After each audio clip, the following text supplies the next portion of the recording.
যাক, টেস্টির রাগের কারণটা মিটল। কি যেন বলছিল, টোড অ্যান্ড আ ডাভ। দেখ, এই কথা ও আর বলতে পারবে না। এই 10 দিনে স্মিথের মনের যে খচখচানিটা হারিয়ে গিয়েছিল, দুজনের এই ঝগড়া দেখে সেটা আবার মনের মধ্যে আড়মোড়া ভাঙতে শুরু করলো।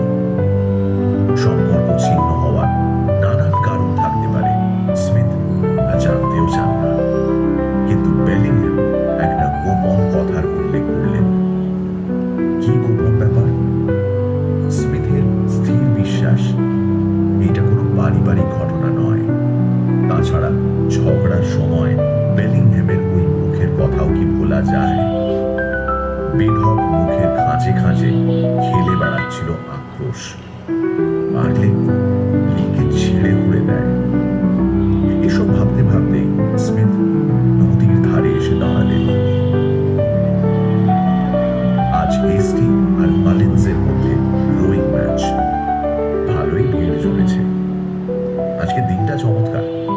চারপাশে ঝকঝক করছে রোদ, রাস্তার ধারে গাছের স্নিগ্ধ ছায়া। নদীটা সবুজ মখমলের মতো মাঠের পাশ দিয়ে বয়ে গিয়েছে। সেখানেও লোকের মেলা। ছাত্র, অধ্যাপক সকলেই রয়েছেন। স্মিথ একসময় রোয়িং করতেন, বিভিন্ন প্রতিযোগিতায় নামতেন। কিন্তু আজ শুধুই দর্শক। একদিকে দর্শকদের গুঞ্জন শুনে বুঝলেন রেস শুরু হয়ে গিয়েছে। দর্শকরা দুজনকেই গলা ফাটিয়ে চিৎকার করে উৎসাহ দিচ্ছেন। স্মিথ দেখলেন হেস্টি নিজের প্রতিদ্বন্দ্বীকে অনায়াসে পিছনে ফেলে এগিয়ে যাচ্ছেন। খানিক পরে দুজনের মধ্যে ব্যবধান অনেকটাই বেড়ে গেল। স্মিথ জানেন হেস্টিকে তার কম্পিটিটর ধরতে পারবেন না। ঘড়ির দিকে চোখ পড়ায় স্মিথ বুঝলেন বেশ খানিকক্ষণ কেটে গিয়েছে। এবার বাড়ি ফেরা উচিত। এখনো অনেক পড়াশোনা বাকি। ঠিক এমন সময় স্মিথের কাঁধে কেউ হাত রাখল। দূরে দেখলেন লি দাঁড়িয়ে। শুকনো ঠোঁট চেটে লি বললেন, তোমার ওখানে দেখলাম আজ দুপুরে। কয়েকটা কথা বলতে চাই। 8 ঘন্টা মতো সময় হবে কি? তাহলে এখানকার একটা কটেজে তোমায় নিয়ে যেতাম। আমি হ্যারিংটন বলে একজনের সাথে সেটা শেয়ার করি। শেয়ার করো মানে? তোমার পুরনো ছিল? বলছি তোমায়, আমার নতুন বাসায় চা খেতে খেতে বলবো, চলো। স্মিথের মনে হলো ওর মনের উপর যেন একটা ভারী পাথর বসে আছে। লিয়ের প্রস্তাবটা তাই ফেরাতে পারলেন না। বললেন, ঠিক আছে, চলো। তবে আমার হাতে বিশেষ সময় নেই। রাজ্যের পড়াশোনা বাকি। আজ হিস্ট্রির রেস আছে বলে এখানে এলাম। হেস্টি জিতে যাবে। ওর টেকনিক দুর্দান্ত। মালিন্সের সাধ্য নিয়ে ওকে হারায়। চলো এগোনো যাক। আমার কটেজ খুবই কাছে, জায়গাটা বেশ, চলো। লি বাড়িয়ে বলেননি। ছড়ানো বাগান, বারান্দা আর সবুজ দরজা জানলা নিয়ে চৌকো বাড়িটা একদম ছবির মতো। লিয়ের স্টাডি রুমটা আগের মতোই রয়েছে। একটা টেবিল, কয়েকটা রংহীন তাকে হাসা বই। স্পিরিট স্টোভে চায়ের কেটেল বসিয়ে সিগারেটের ডিবেটা স্মিথের দিকে এগিয়ে দিলেন। কাপে চা ঢেলে স্মিথের হাতে দিয়ে বললেন, জানি তুমি খুব ব্যস্ত রয়েছো। তোমার কয়েকটা কথা বলার জন্য এখানে নিয়ে এলাম। আমি কেন বাড়ি ছাড়লাম, এখানে চলে এলাম, সে নিয়ে ভেঙে বলতে গেলে অনেক কথা হয়ে যাবে। শুধু এটুকু বলি, আমি তোমার জায়গায় থাকলে এক্ষুনি ঘর পাল্টে ফেলতাম। স্মিথ সিগারেটটা ধরাতে যাচ্ছিলেন, কিন্তু লিয়ের এই কথাটা শুনে থমকে গেলেন। ঠোঁটের ফাঁকে সিগারেট ধরে রেখেই প্রশ্ন করলেন, পাল্টে ফেলতাম? ইয়েস, কারণ বেলিংহ্যামের কাছাকাছি থাকাটা নিরাপদ নয় বলেই আমি মনে করি। আমি ভাবছি এখানেই থাকবো। ওদের আর অনুভব হচ্ছি না। নিরাপদ নয়? তোমার হেঁয়ালি আমি ধরতে পারছি না। দেখো স্মিথ, ব্যাপারটা আমি খুলে বলতে পারবো, কিন্তু আমার কথা শোনো প্লিজ। ঘর পাল্টে ফেলো। আজ বেলিংহ্যামের সাথে খুব একজোট হয়েছে। আমি দেখেছি তুমি তখন সিঁড়ি দিয়ে নামছিলে। হ্যাঁ, দেখলাম। তোমাদের মধ্যে উত্তপ্ত কথাবার্তা চলছে। ও একটা জঘন্য লোক। This world suits him best.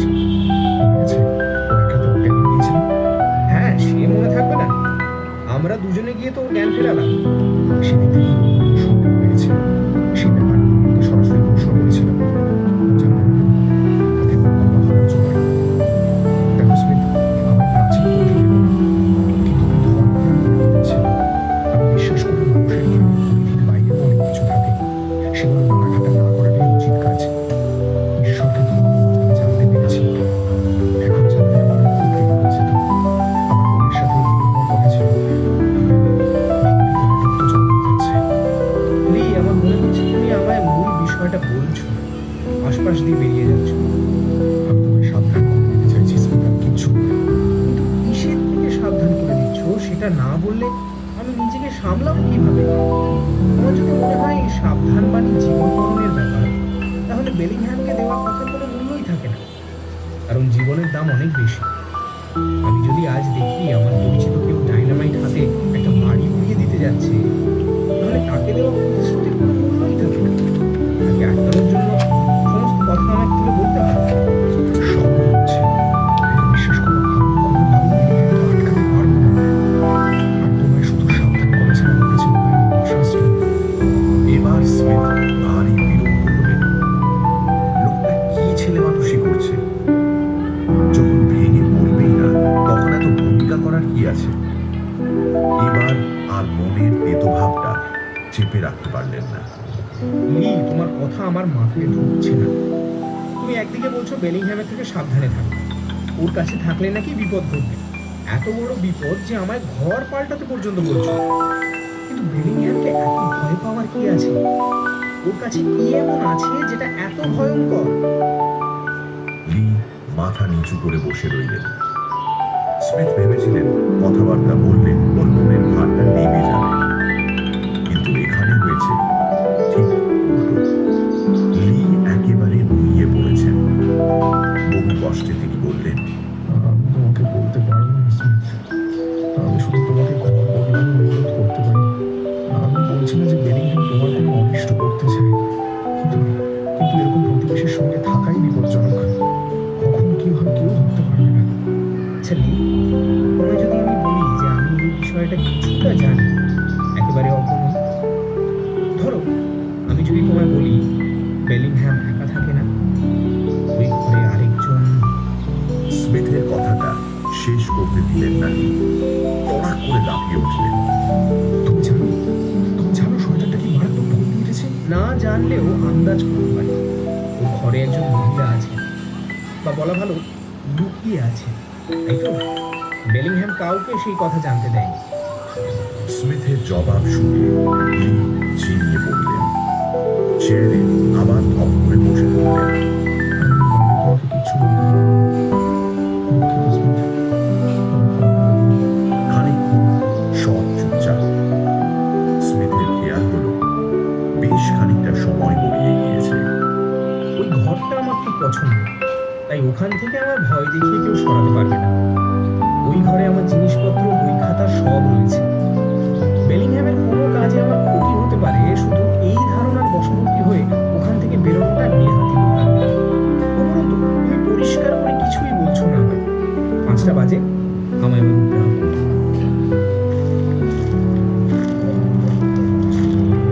বসন্তের প্রাক্কালে এই সন্ধ্যের আমেজটা বেশ মনোরম, কিন্তু স্মিথ সাংঘাতিক ঘেটে রয়েছেন।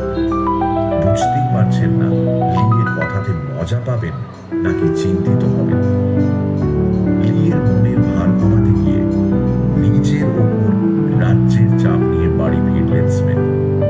পড়াশোনার বা অন্যান্য ব্যাপারে চাপ যতই থাকুক না কেন, স্মিথ সপ্তাহে 2 দিন, মঙ্গল ও শুক্রবার, ফার্লিংফোর্ডে ডক্টর প্লাম্পট্রি পিটারসনের বাড়ি যেতেন। অক্সফোর্ড থেকে ডক্টর পিটারসনের বাসা বেরিকেটে মাইল 1.5। ডক্টর পিটারসনের সাথে স্মিথের পরিবারের সম্পর্ক বহুদিনের। স্মিথের দাদা ফ্রান্সিসের অত্যন্ত ঘনিষ্ঠ বন্ধু ইনি। তাছাড়া এনার পানীয় ও বইয়ের সংগ্রহ ঈর্ষণীয়। অকৃতদার, অবস্থাপন্ন এবং একই সঙ্গে আমোদে হওয়ার জন্য এর বাড়িতে সময়টা দিব্যি কাটত। সপ্তাহে 2 দিন সেখানে গিয়ে ঘন্টা 1.5 পোর্ট ওয়াইন সহযোগে সার্জারি ও মেডিসিন নিয়ে আলাপ আলোচনার পর স্মিথ ফিরে আসতেন। সেদিন লিয়ের সঙ্গে কথা বলে আসার পর থেকে তার মনটা বিক্ষিপ্ত হয়েছিল। 8:15 নাগাদ স্মিথের মনে হলো একবার ডক্টর পিটারসনের বাড়ি ঘুরে এলেই হয়। বইপত্র গুছিয়ে কোটটা কোট থেকে নামাতে যাচ্ছেন, এমন সময় টেবিলের ওপর রাখা একটা বইয়ের ওপর চোখ পড়ল। আরে, এই বইটা তো বেলিংহ্যামের। ধার নিয়ে আর ফেরত দেওয়া হয়নি। লোকটাকে দেখে মনে যতই বিতৃষ্ণা জাগুক, ওর থেকে বই এনে রেখে দেওয়াটা একেবারেই কাজের কথা নয়। বইটা হাতে নিয়ে স্মিথ দরজা বন্ধ করে বেরিয়ে এলেন। নিচে নেমে বেলিংহ্যামের দরজায় কয়েকটা টোকা দিলেন। কোনো উত্তর নেই। আবার দরজায় টোকা দিলেন। এবারও কোনো উত্তর নেই। কি মনে হওয়ায় দরজার হ্যান্ডেলটা ঘুরিয়ে মৃদু চাপ দিতেই দেখলেন সেটা খোলা। স্মিথ মনে মনে ভাবলেন, যাক বাবা, বেঁচে গেছি। বেলিংহ্যাম ঘরে থাকলেই এক্ষুনি প্রশ্নের কুমড়ি ছুটিয়ে দিত। কি করছি, কোথায় যাচ্ছি, তো প্রশ্নের জবাব দেওয়া যায় না। অতি সন্তর্পণে ঘরে ঢুকে বইটা টেবিলের উপর রেখে তার মধ্যে একটা কার্ড গুঁজে দিলেন স্মিথ। ঘরের বাতিটা নিভু নিভু হয়ে জ্বলছে, তবুও চারপাশটা মোটামুটি দেখা যায়। সেই বিভিন্ন পশু পাখির মাথাওয়ালা সারি সারি দেবদেবী, সিলিং থেকে ঝোলা সেই বিশাল কুমিরের দেহ, টেবিলের উপর আগের মতোই শুকনো পাতা ছড়ানো। ঘরের একপাশের দেয়ালে মামির কেসটা হেলান দিয়ে রাখা আছে, কিন্তু সেটা এই মুহূর্তে ফাঁকা। ঘরে দ্বিতীয় কোনো মানুষ, মানে স্মিথের সন্দেহ অনুযায়ী সেই মহিলা, তার টিকিটিরও খোঁজ নেই। স্মিথের এবার সামান্য অনুশোচনা হলো। বেকার একজনকে সন্দেহ করছিলাম। কোনো মহিলাকে এনে নিচে চেম্বারে লুকিয়ে রাখলে বেলিংহ্যাম নিঃসন্দেহে দরজাটা বন্ধ করে যেত, কারণ ও জানে ধরা পড়লে কর্তৃপক্ষ ওর বন্ধুপাত করবে। বইটা রেখে ঘর থেকে বেরিয়ে এলেন। এবার গন্তব্য ডক্টর পিটারসনের বাড়ি। স্মিথ সিঁড়ি দিয়ে নামছিলেন। পেঁচানো সিঁড়ি এখানটায় বেশ প্রশস্ত। স্মিথ একটা বাঁক ঘুরতে যাবেন, হঠাৎ মনে হল তাকে স্পর্শ করে কি যেন চলে গেল চোখের পাতা ফেলারও আগে। স্মিথ আচমকা দাঁড়িয়ে পড়লেন। কি হলো ব্যাপারটা? কে গেল এখান দিয়ে? স্পষ্ট বোঝা যাচ্ছে কেউ একটা গিয়েছে, অথচ পলক ফেলার আগেই সে উধাও। এইটা কি করে হতে পারে? স্মিথ বুঝলেন গায়ের লোম খাড়া হয়ে উঠেছে। কিছু একটা ঘটেছে। স্মিথ নিজেকে সাহস দেওয়ার জন্যই গলা তুলে বললেন, স্টাইলস, তুমি ওখানে নাকি? স্টাইলস? না। কোনো জবাব এলো না। স্মিথের মনে হচ্ছিল তিনি একটা মৃদু শব্দও শুনেছেন, তবে সেটা বাইরে হাওয়ার ঠেলায় আইভি লতার সরসরানিও হতে পারে। এই টুলেটে প্রচুর খাঁজ, গর্ত খুঁজছি রয়েছে, তারই কোথাও হাওয়া খেলা করছিল। কিন্তু আওয়াজটা পায়ের শব্দের মতো মনে হয়েছিল। পায়ের শব্দ আর হাওয়ার শব্দ একই, নাকি স্রেফ তার মনের ভুল? ব্যাপারগুলো ভাবতে ভাবতে মসৃণ লনকে চিরে এগিয়ে যাওয়ার রাস্তা ধরে হাঁটছিলেন স্মিথ। একটা গলার আওয়াজে মুখ তুলে তাকালেন। স্মিথ নাকি? আরে হিস্টি, কি ব্যাপার, এত তাড়া কিসের? বাপরে, ঘেমে নিয়ে তো একবারে দফারফা হয়ে গেছে তোমার। আরে ওসব কথা ছাড়ো, এখন শিগগিরই আমার সঙ্গে চলো। লি জলে ডুবে মরতে বসেছিল, অনেক কষ্টে ওকে উদ্ধার করা হয়েছে। ওর সঙ্গে যে ছেলেটা থাকে, ওই হ্যারিংটন, সে এসে আমায় খবর দিয়েছে। তোমার কাছে ব্র্যান্ডি আছে? থাকলে এক্ষুনি নিয়ে এসো। এছাড়া লির অবস্থা শোচনীয়, তবে এই যাত্রা বেঁচে যেতে পারে। দাঁড়াও দাঁড়াও, আমার ঘরে একটা ব্র্যান্ডির ফ্লাস্ক রয়েছে, এক্ষুনি নিয়ে আসছি। স্মিথ অন্ধকারের মধ্যেই ছুট দিলেন ঘরের দিকে। একেবারে 3টে করে সিঁড়ি টপকে ঘর খুলে ব্র্যান্ডির ফ্লাস্ক হাতে নিয়ে কয়েক সেকেন্ডের মধ্যে নিচের রাস্তা ধরলেন। বেলিংহ্যামের ঘরের পাশ দিয়ে যাওয়ার সময় তার চোখ পড়ল ঘরের মধ্যে। তার মনে হলো দম আটকে আসছে। মনে হলো তিনি ছিটকে পড়ে যাবেন। ঘরের দরজাটা স্মিথ বন্ধ করে বেরিয়েছিলেন, কিন্তু এখন সেটা খোলা। কি করে কে জানে? সিঁড়ি থেকেই ভেতরটা দেখা যাচ্ছে। ঘরটা মিনিট খানেক আগে স্মিথ যে অবস্থায় দেখে বেরিয়েছিলেন সেটা সেই অবস্থাতেই আছে, শুধু একটি মাত্র বদল ছাড়া। ফাঁকা মামি কেসটা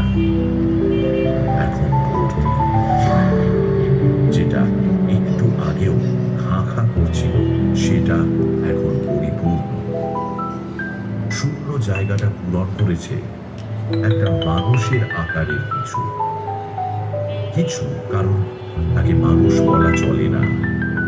সে 40 শতক আগেই গত হয়েছে।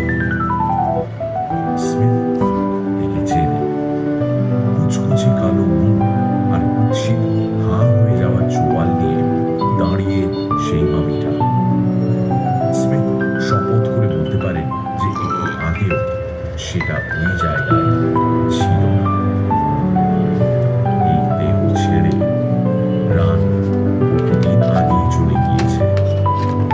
তাহলেও স্মিথের মনে হলো মামির চোখের ওই গর্তে প্রাণের চিহ্নের মতো কিছু একটা ঘুরে বেড়াচ্ছে। স্মিথ সম্মোহিতের মতো চোখের ওই ফাঁকা কোটরের দিকে তাকিয়ে দাঁড়িয়েছিলেন। কি হচ্ছে তিনি বুঝতে পারছেন না।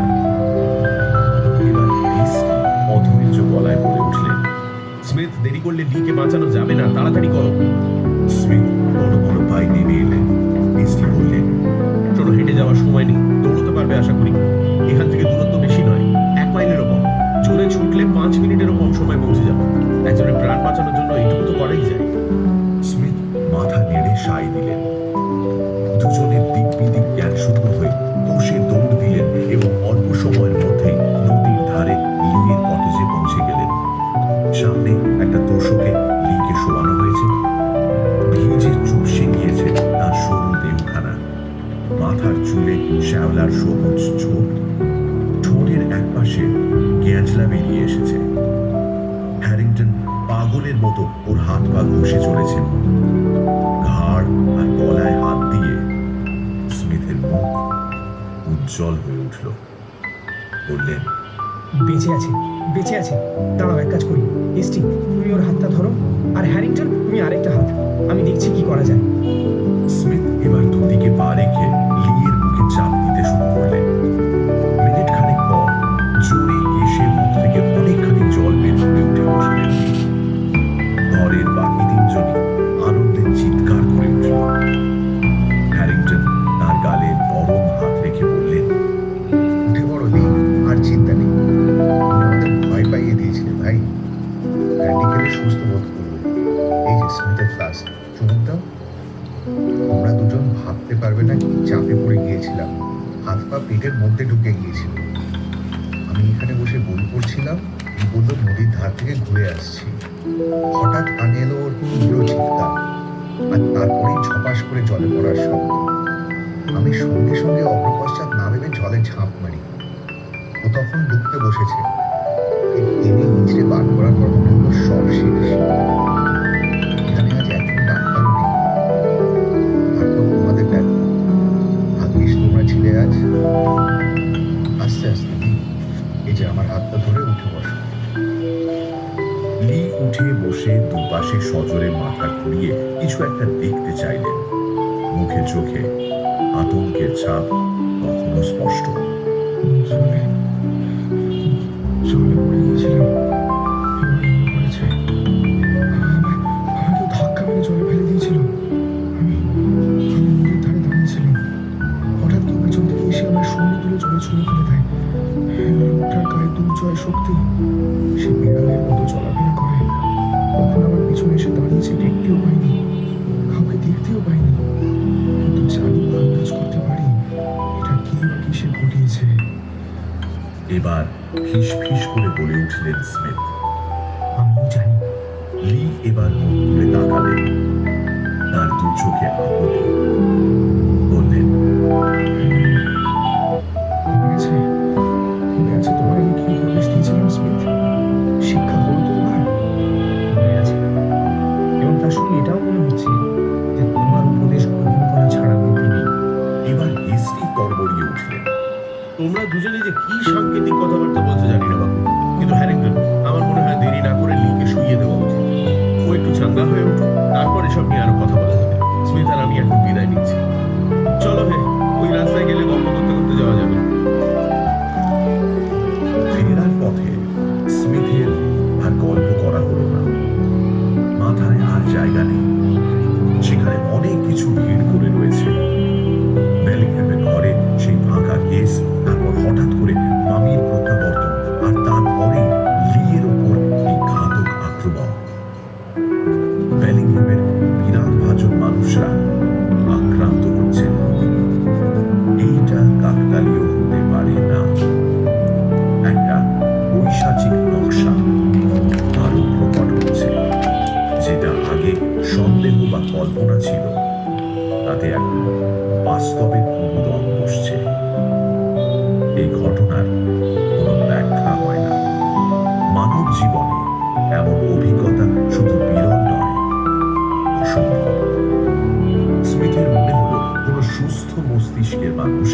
এমনকি তার ঘনিষ্ঠ বন্ধু হেস্টিও তার এহেন অভিজ্ঞতায় বিশ্বাস করতে পারবে না।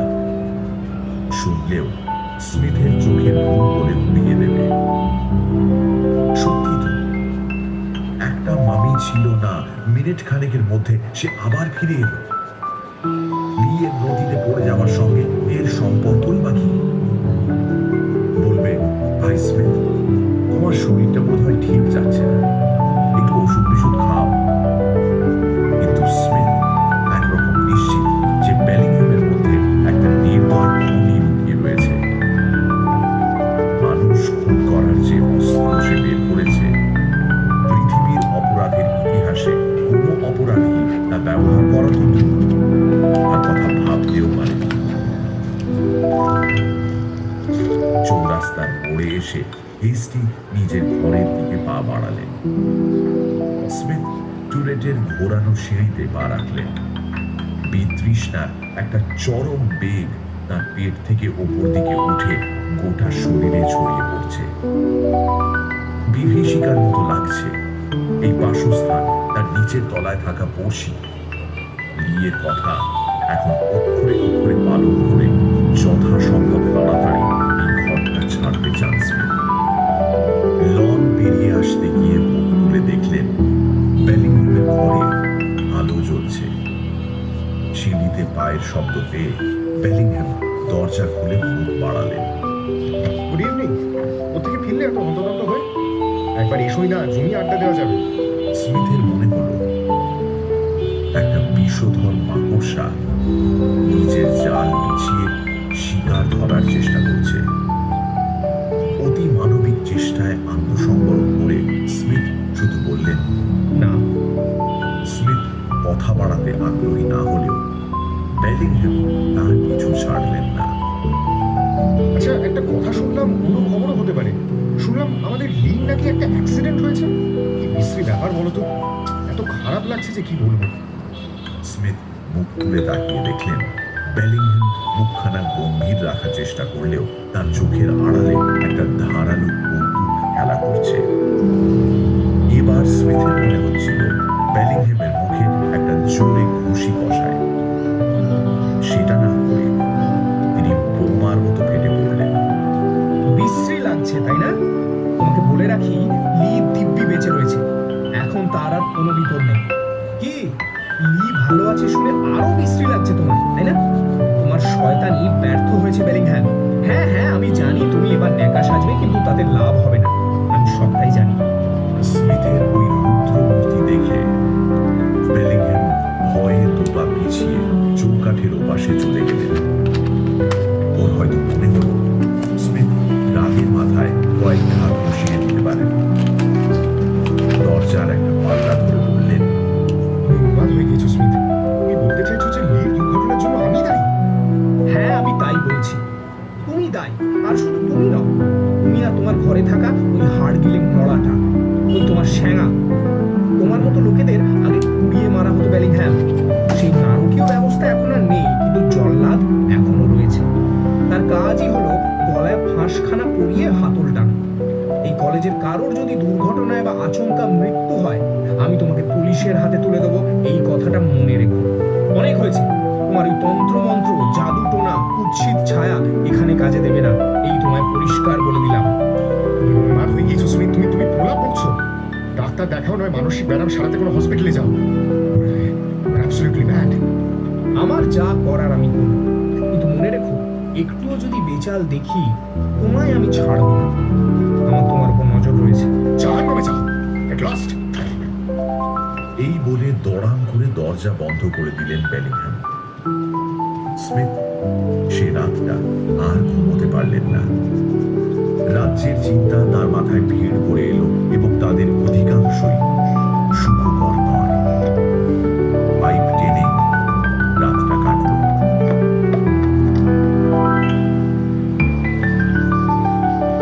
পরদিন সকাল থেকে স্মিথ নিচের তলা থেকে আর কোনো শব্দ পেলেন না।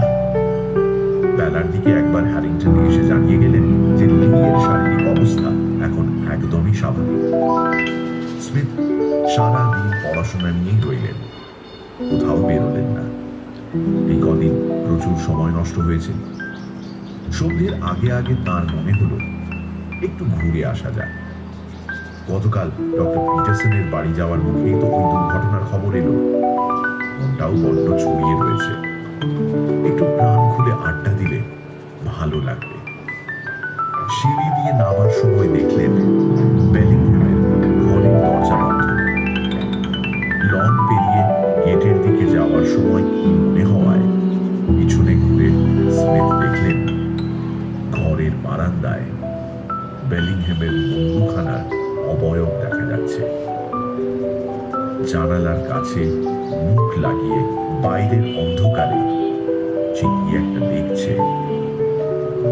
ওর থেকে যত দূর থাকা যায় ততই মঙ্গল। সন্ধ্যের পর এই জায়গায় নিচে হাওয়া দেয়। সামনে ইউনিভার্সিটি বিল্ডিং এর মস্ত চূড়ো আকাশের গোলাপি চাঁদটাকে প্রায় ছুঁয়ে ফেলেছে। স্মিথ দ্রুত পায়ে হাঁটছিলেন। ইউনিভার্সিটিটা আসলে এই শহরের শেষ প্রান্তে অবস্থিত। স্মিথ লোকালয়ের সীমানা ছাড়িয়ে এলেন। এই রাস্তার দুপাশে ঝোপঝাড় রয়েছে। এখানে বাড়িঘর বা লোকজন নেই বললেই চলে। এই রাস্তায় কিছু দূর যাওয়ার পরই পিটারসনের বাড়ি। খানিক পর তিনি অ্যাভিনিউ গেটের সামনে এসে দাঁড়ালেন। এই গেটের রাস্তাটা ধরে সোজা ফার্লিং ফোর্ডের দিকে যাওয়া যাবে।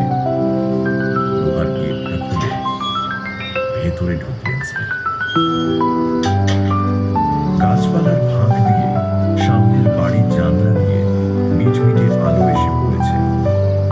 স্মিথের একটু অস্বস্তি হচ্ছিল। এবার বুঝতে পারলেন তার কারণটা কি। একটা শব্দ পাচ্ছিলেন বেশ কয়েক মিনিট ধরে। এবার সেটা আরো স্পষ্ট হল। কেমন একটা খচমচে শব্দ, শুকনো পাতা ভাঙার মতো। স্মিথ ঘুরে তাকালেন রাস্তাটার দিকে। তাকিয়ে রইলেন, কারণ তখন তার সমস্ত ক্ষমতা লোপ পেয়েছে। দুঃস্বপ্নের মধ্যে পড়ে মানুষ যেমন ঘ মেরে যায়, ঠিক তেমনই এইটা দুঃস্বপ্ন ছাড়া আর কিছুই না। জিনিসটা প্রাণীর মতো চলে ফিরে বেড়াচ্ছে। চলার রকম সকম শিকারী সাপদের মতো উড়ে খেয়ে লাফ মারছে সে। একটা পা এগিয়ে রেখে পরের পাটা কাঠের টুকরো টেনে আনছে সামনে। ভয়ের গল্পে অশরীরীরা যেমন ভাবে হাঁটা চলা করে, এই দুঃস্বপ্ন ঘোরাফেরা করছে বিদ্যুতের গতিতে। স্মিথ দেখলেন 1 সেকেন্ডের মধ্যে সে তার দিকে কয়েক কদম তেড়ে এলো। অন্ধকারে সরাসরি বোঝা না গেলেও স্মিথ দেখলেন একটা লিকলিকে চেহারার উপর কেউ একটা মাথা সেঁটে দিয়েছে। নড়াচড়া করলেই সেই মাথা নড়ছে। মুখের ভাব বোঝা না গেলেও চোখ দুটো দেখতে পাচ্ছেন স্মিথ। না, সে দুটো চোখ নয়, হতেই পারে না। ওই দুটো জ্বলন্ত কয়লার টুকরো। সেই দুঃস্বপ্নের মতো বস্তুটা এবার স্মিথের প্রায় সামনে। আরেকটু এগিয়ে এসে হাত বাড়ালে স্মিথের গলাটা তার হাতের নাগালে চলে আসবে। সেটা সে বুঝতে পেরে হাত দুটো তুলল, আর একটা মরিয়া ভাব যেন স্মিথের কানে কানে বলে দিয়ে গেল, এবার দৌড় দাও, নাহলে মারা পড়বে। সামনের বাড়িগুলোতে আলো জ্বলছে, সেখানে লোক আছে। এখনো সময় আছে। স্মিথ নিজের শরীরটা চাবুকের মতো ঘোরালেন। দেখলেন তার পা গতি নিয়ে নিয়েছে। অ্যাথলিট হিসেবে তার সুনামই ছিল। এতদিন দৌড়েছেন প্রাইজ জেতার জন্য। আজ আসল প্রতিযোগিতা। বাঁচলে জীবনের প্রাইজ পাবেন। স্মিথ গেটটা টেনে দিয়েছিলেন। এবার শুনলেন সেটা কেউ এক মোক্ষম ধাক্কায় খুলে দিল। যে তাকে তাড়া করে আসছে, এটা তারই কাজ। ওই এক ধাক্কা থেকেই বোঝা যায় তার গায়ের পাশবিক শক্তি। একবার পিছনে ঘুরে দেখলেন দুটো শুকনো হাত, শুকনো পুড়ে যাওয়া ডালের মতো হাত এগিয়ে আসছে। এবার তাদের লক্ষ্য স্মিথের ঘাড়। প্রাণের ভয়ও একটা আশার আলো জ্বালায়। মৃত্যু সামনে, কিন্তু তবুও স্মিথের মনে হলো ওই তো সামনের দরজাটা একটু ফাঁক রয়েছে, ওই তো আলো এসে পড়েছে, আর কয়েক কদম এগুলোই সেটা নাগাল পাবো। স্মিথ দৌড়তে দৌড়তেই একটা মাঝারি লাফ মেরে ঘরে ঢুকে পড়ে দরজাটা সর্বশক্তি দিয়ে বন্ধ করে দিলেন। মনে হচ্ছে হৃৎপিণ্ডটা ছিটকে বেরিয়ে আসবে শরীর থেকে। স্মিথ টলতে টলতে একটা আম চেয়ারে বসে পড়লেন। শব্দ পেয়ে পিটারসন নিজের স্টাডি থেকে বেরিয়ে এলেন। স্মিথকে ওই অবস্থায় দেখে ঘাবড়ে গেলেন তিনি। এ কি স্মিথ, কি হয়েছে? কি হয়েছে তোমার? এভাবে হাঁপাচ্ছ কেন? তোমার মুখ চোখ বসে গেছে কেন? কি হয়েছে বলো? আমায় তুমি একটু ব্র্যান্ডি দিতে পারবে? দাঁড়াও, এক্ষুনি নিয়ে আসছি। নিমেষের মধ্যে বোতল আর গ্লাস নিয়ে হাজির হলেন পিটারসন। তোমায় দেখেই বুঝতে পারছি ব্র্যান্ডি ছাড়া তোমার হবে না। তুমি জানো তোমার মুখ তো রক্ত শূন্য হয়ে গেছে। কয়েক পেয়ালা ব্র্যান্ডি খেয়ে ধাতস্থ হলেন স্মিথ। পিটারসনের হাত দুটো ধরে অনুনয়ের সুরে বললেন, ধন্যবাদ তোমায়, এখন অনেকটা ভালো বোধ করছি। এরকম অভিজ্ঞতা আগে কখনো হয়নি। তোমার কাছে একটা অনুরোধ, দয়া করে আজকের রাতটা এখানে কাটানোর অনুমতি আমায় দাও। দিনের আলো না ফুটলে আমি ওই রাস্তা ধরে ঘরে ফিরতে পারবো না, প্লিজ। আরে এটা আবার আলাদা করে বলার কি আছে? আমি এখনই মিসেস বার্নিকে বলছি ব্যবস্থা করতে। তার আগে এসো তো আমার সাথে। কোথায় যাবো? তোমার দোতলায় দরজার উপরে জানলা দিয়ে সামনেটা পুরো দেখা যায়। আমি যা দেখেছি সেটা তোমাকেও দেখাতে চাই। স্মিথ আর পিটারসন তাড়াতাড়ি উপরে উঠে ঘরের সেই জানালাটার সামনে এসে দাঁড়ালেন। ওই দেখি কোথায় কি আছে। দুজনে জানালা দিয়ে বাইরে তাকালেন, কিন্তু চারপাশ একেবারে খাঁ খাঁ করছে। পিটারসন হালকা ঠান্ডার সুরে বললেন, স্মিথ, তুমি না সত্যি আজকাল কল্পনার গরু গাছে চড়িয়ে দিচ্ছ দেখছি। আশ্চর্য ব্যাপার, যে এতক্ষণ শিকারী নেকড়ের মতো তাকে ধাওয়া করে আসছিল, সে হাওয়ায় মিলিয়ে গেল নাকি? মেঘের সঙ্গে লুকোচুরি খেলা থামিয়ে চাঁদ এখন এক জায়গায় দাঁড়িয়ে। চাঁদের আলোয় চারপাশ ঝকঝক করছে। হয়তো এই ব্যাপারটা দেখে সেও হতবাক হয়ে গিয়েছে। স্মিথ বাইরে তাকালেন, এদিক ওদিক তাকিয়ে কিছু পেলেন না। হঠাৎ দূরে চোখ ফেলতেই তার বুকটা কেঁপে উঠল। আঙুল তুলে বললেন, ওই যে রাস্তার বাঁক যেখানটায়, দেখতে পাচ্ছ? আরে আরে স্মিথ, কি করছো? আমার হাতটাই তো উপরে ফেলবে এবার তুমি। আরে বাবা, দেখেছি কেউ একটা হেঁটে গেল বাঁকের মুখে। লোকটা খুব রোগা আর বেশ লম্বা, কিন্তু তাতে কি? বাপ রে বাপ, তুমি তো দেখছি এখনো থরথরিয়ে কাঁপছো। আজ আমি মূর্তিমান মৃত্যুদূতের হাত থেকে বেঁচে ফিরেছি। চিন্তা নেই, ঠিক হয়ে যাবো। তোমাকেও সব খুলে বলা দরকার। চলো নিচে যাওয়া যাক। ল্যাম্পের উজ্জ্বল আলোয় ওয়াইন সহযোগে পুরো ঘটনাচক্রের বিস্তারিত বর্ণনা দিলেন স্মিথ। একদম রাত্রিবেলায় মামির কেসের সামনে বেলিংহ্যামের অজ্ঞান হওয়া থেকে শুরু করে লং নটন আর লিংয়ের ওপর হামলা হয়ে আজকের এই মারাত্মক ঘটনা। ডক্টর পিটারসনের কাছে এই ব্যাপারটা অকল্পনীয় ছিল। নিজের সবচেয়ে রংদার কল্পনা শক্তির প্রয়োগ করেও এমন কিছু ভাবতে পারতেন না। ব্যাপারটার পৈশাচিক মাত্রা যে লাগাম ছাড়া সেটা বুঝতেই পারছো। শুনতে অবিশ্বাস্য হলেও পুরো ব্যাপারটা সত্যি। এইরকম ঘটনা কোশ্মিন কালেও শুনিনি। তুমি তো আমায় সব তথ্যই দিয়েছো, কিন্তু এসব দেখে বা এরকম অভিজ্ঞতা যোগ করে তুমি কোন সিদ্ধান্তে পৌঁছেছো? কারণ ব্যাপারটা নিয়ে তুমি যে অনেক ভাবনা চিন্তা করেছো সেটা বোঝাই যাচ্ছে। এখনো বেশ কয়েকটা ধোঁয়াটে অধ্যায় আছে এই ব্যাপারটায়। কিন্তু সব শুনে আমার মনে হচ্ছে যে এই বেলিংহ্যাম ছোকরা প্রাচ্যের ভাষা বা অনুরূপ বিষয় পড়ে এমন কিছু হদিশ পেয়েছে যেটা অবশ্যই খুব গোপনীয় এবং সম্ভবত যার সাহায্যে একটা মামিকে কিছু সময়ের জন্য জীবন্ত করা যায়। এই বিদ্যা অতি বিপজ্জনক এবং একে আয়ত্ত করা সহজ নয়, কিন্তু বেলিংহ্যাম করতে পেরেছে। প্রথমবার ব্যবহার